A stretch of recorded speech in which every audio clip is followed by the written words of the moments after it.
Hola amigos, ¿qué tal estáis?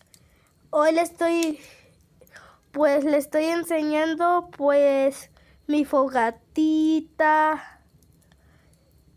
¿Y ya vieron? Estoy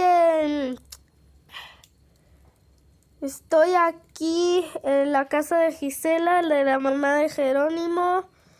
Espero que estén pasando una bonita tarde, una bonita noche, una bonita mañana, una bonita